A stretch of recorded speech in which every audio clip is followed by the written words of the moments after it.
Hitler कहता है, अरे रे रे रे रे, मेरी बिल्ली मुझसे ही म्याऊं। अब सोवियत यूनियन इसको दौड़ा दौड़ा के मारने वाला है। और जब यूएसए उससे पूछता है कि क्यों भाई, कैसे कर दिया आक्रमण, वो कहता है क्या कर लेगा बे। अमेरिका बोलता है रुक जा, मजा चखाता हूं तुझे। 6 तारीख को एक बम मारता है इसके ऊपर, जापान के ऊपर। फिर 9 तारीख को एक बम मारता है, वो भी एटम बम। और कहता है 15 को एक और मारूंगा।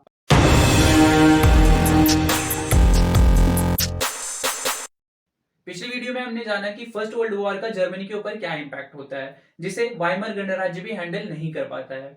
इस वीडियो में हम जानेंगे कि जर्मनी का जो भी हाल हुआ फर्स्ट वर्ल्ड वॉर के इंपैक्ट की वजह से, उसका फायदा उठाकर किस तरह से हिटलर पावर में आ गया।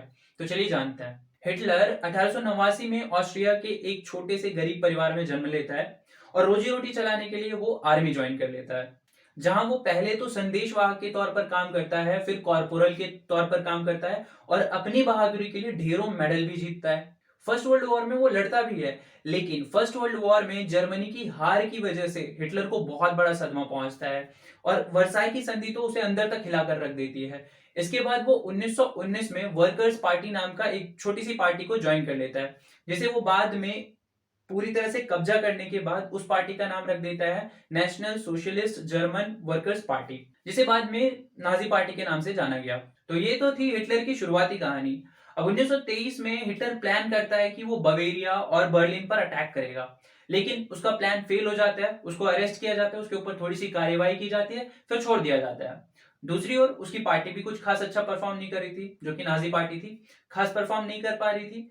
लेकिन 1929 में जो संकट आया जर्मनी के ऊपर, उसने हिटलर के लिए रास्ता साफ कर दिया। कैसे, समझिए। 1929 में बैंक दिवालिया हो गए थे, बिजनेस चौपट हो गए थे, वर्कर्स, विमेन्स, यूथ सभी को अपना भविष्य अंधकार में दिख रहा था। इसका फायदा उठाया हिटलर ने और लोगों का समर्थन अपनी ओर कर लिया। इस बात को क्लियरली हम इस डाटा से जान सकते हैं कि 1928 में 2.6% वोट्स मिलते हैं नाजी पार्टी को, लेकिन 1932 में उसको पूरे वोट्स का 37% मिल जाता है और नाजी पार्टी बन जाती है जर्मनी की बिगेस्ट पार्टी। पर ये सब हिटलर ने किया कैसे? ये सब हिटलर ने किया अपने जोशीले भाषण देने की कला से। उसके शब्द, उसका जोश लोगों को ऊर्जा से भर देता था। जिस तरह से बाहुबली अपने सेना को मोटिवेट करता है जब वो कालिके से हार रही होती है, कुछ वैसा ही करता होगा हिटलर। इमेजिन करिए कि हिटलर क्या कहता होगा, इन एलाइज कंट्रीज ने हमारे देश को बर्बाद कर दिया है, उसका मुंह तोड़ जवाब देकर अपनी शक्तिशाली देश की स्थापना करने जा रहा हूं मैं, मेरे साथ आएगा कौन? जनता बोलती होगी, वर्साई की संधि में हुई नाइंसाफी का बदला लेने जा रहा हूं मैं, मेरे साथ आएगा कौन? हमारे देश के युवा बेरोजगार हैं, असुरक्षित हैं, उनके लिए सुरक्षित भविष्य बनाने जा रहा हूं मैं, मेरे साथ आएगा कौन? जनता बोलती होगी। और इसके साथ ही हिटलर को यह भी पता था कि रैली करवाना या जनसभाएं करवाना कितना महत्वपूर्ण होता है। उसको ये पता था ना, ऐसे पब्लिक आती है, ऐसा भौकाल सेट होता है, ऐसा पता चलता है लोग को कि मार्केट में अपनी भी पहुंच है।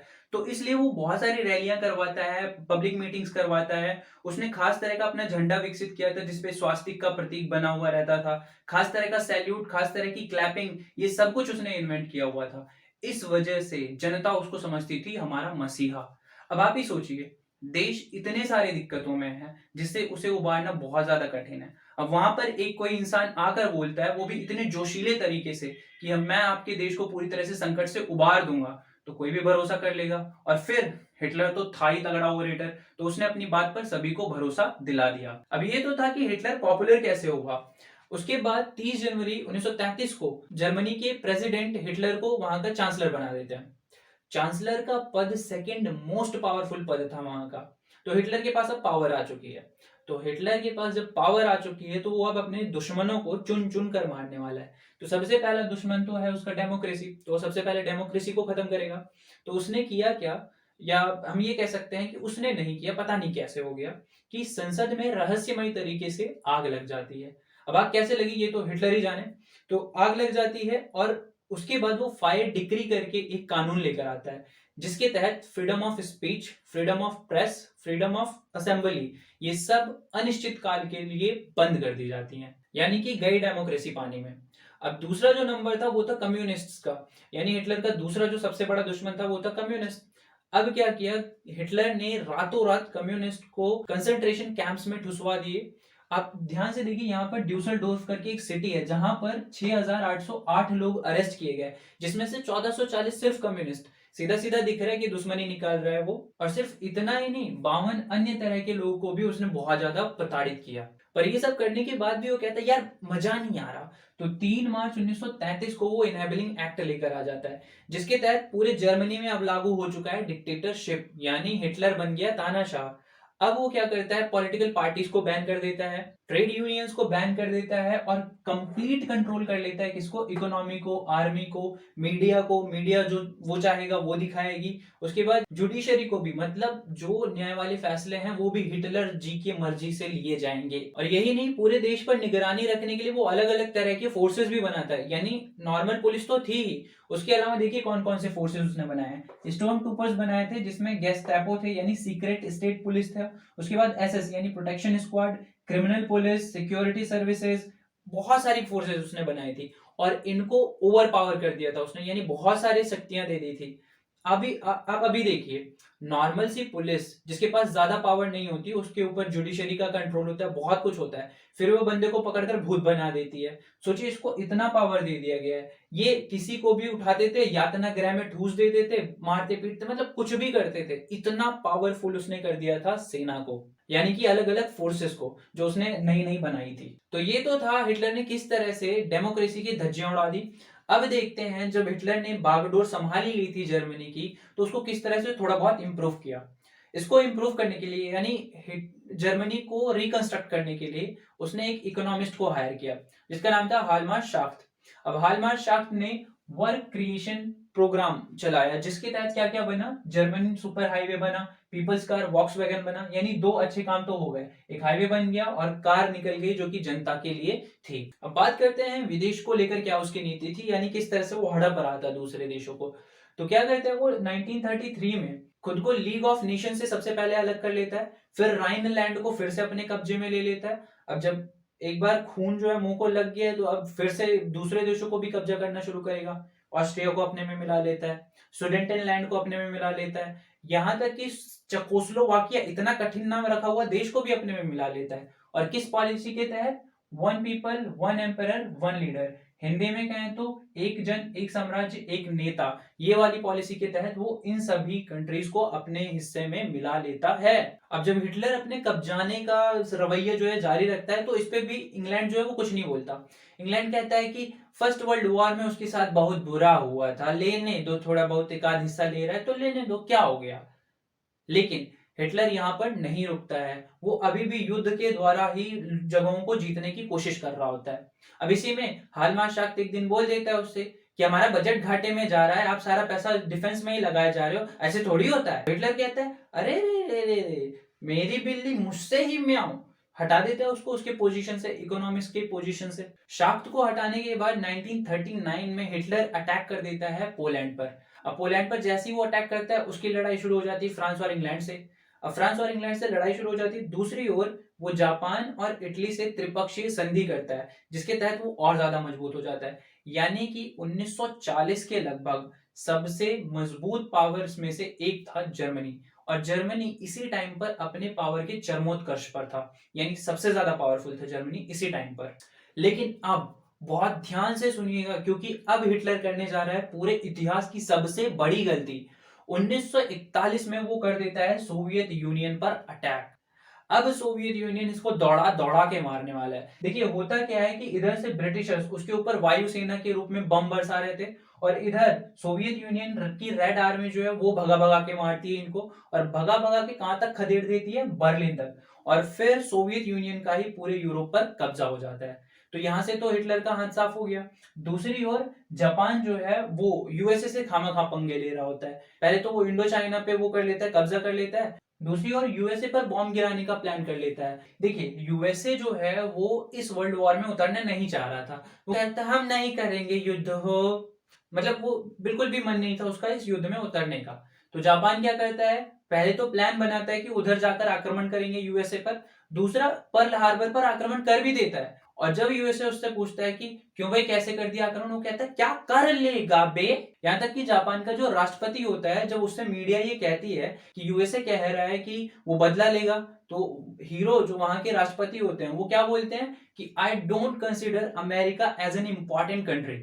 मतलब हम कुछ समझते ही नहीं अमेरिका को। अमेरिका बोलता है रुक जा, मजा चखाता हूं तुझे। 6 तारीख को एक बम मारता है इसके ऊपर, जापान के ऊपर, फिर 9 तारीख को एक बम मारता है, वो भी एटम बम, और कहता है 15 को एक और मारूंगा, और डर के मारे जापान सरेंडर कर देता है और दूसरी ओर जर्मनी 1945 में हार जाता है।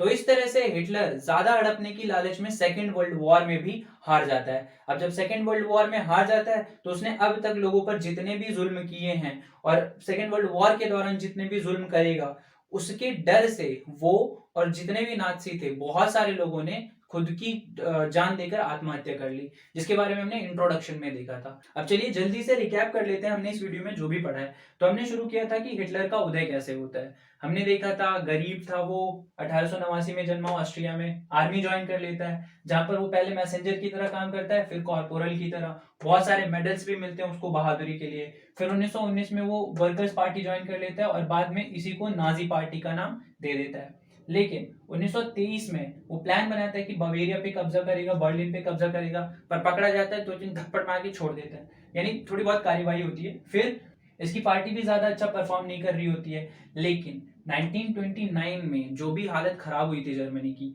उसका फायदा उठाकर ये जोशीले भाषण से लोगों को अपने सपोर्ट में कर लेता है और 1932 तक इसकी पार्टी पूरे जर्मनी की सबसे बड़ी पार्टी बन जाती है। फिर हम देखते हैं ये अपने दुश्मनों को कैसे तबाह करता है। इसका सबसे पहला दुश्मन डेमोक्रेसी, उसको ये तबाह करता है 28 फरवरी 1933 को लाए गए फायर डिक्री एक्ट से। ध्यान रखिए, इस डिक्री एक्ट के तहत ही स्पीच, प्रेस और असेंबली की स्वतंत्रता छीन ली गई पूरी तरह से। दूसरा, कम्युनिस्टों की मार लगा देता है ये। कहां से? ड्यूसलडोर्फ जो एक जगह थी, वहां से हमें ये डाटा मिलता है। तीसरा, 3 मार्च 1933 को इनेबलिंग एक्ट लेकर आता है, जिसके तहत पूरी तरह से जर्मनी में डिक्टेटरशिप लागू हो जाती है। अब जो जितनी भी ट्रेड यूनियन है, पॉलिटिकल पार्टीज हैं, सब गए भाड़ में। अब राज चलेगा हिटलर का। और सिर्फ इतना ही नहीं, वो सर्वेलेंस करने के लिए बहुत सारे अलग अलग फोर्सेस बनाता है, जो कि जनता का या जो भी उल्टे सीधे काम करता हुआ मिला या नहीं भी मिला, उसका भी भूत बना सकते थे। फिर रिकंस्ट्रक्ट करना शुरू करता है जर्मनी को। हाइमरशाफ्ट जो होते हैं वो बहुत सारे प्लान्स बनाते हैं, जिसके तहत सुपर हाईवे बनता है वहां पर और वॉक्सवैगन बनता है। और 1933 में फॉरेन पॉलिसी के तहत हिटलर खुद को लीग ऑफ नेशन से अलग कर लेता है, राइनलैंड को रीऑक्यूपाई कर लेता है, ऑस्ट्रिया, सुडेंटेनलैंड, चेकोस्लोवाकिया, इन सबको अपने में मिला लेता है। और किस पॉलिसी के तहत? इस पॉलिसी के तहत, फुल फॉर्म याद रखना है। और जब शाफ्ट उससे कहता है कि इतना सारा पैसा डिफेंस में लगा रहे हो, तो वो कहता है तू हट, चल हट, हटा देता है उसको। और उसके बाद सितंबर 1939 में पोलैंड पर अटैक करने की वजह से फ्रांस और इंग्लैंड से बच जाता है। दूसरा, उसकी सबसे बड़ी गलती जो थी जून 1941 में सोवियत यूनियन पर अटैक करना। अब यहाँ पर सोवियत यूनियन उसका भगा भगा के मारता है और भूत बना देता है। फिर दूसरी गलती कर देता है जापान, वो बॉम्ब गिरा देता है यूएसए पे, और यूएसए फिर परमाणु बम मारता है कहां पर? उसके हिरोशिमा पर, और वहां से जर्मनी हार जाता है और जापान भी घुटने टेक देता है। तो इस वीडियो के लिए इतना ही। अगली वीडियो में हम जानेंगे कि हिटलर ने विश्व युद्ध के दौरान लोगों को किस तरह से सताया, किस तरह से लोग को तड़पा तड़पा कर, यातना दे देकर उसने मौत दी है। तो अगर ये सब जानना है तो मिलते हैं आपसे नेक्स्ट वीडियो में। तब तक पढ़ते रहिए, खुश रहिए। जय हिंद।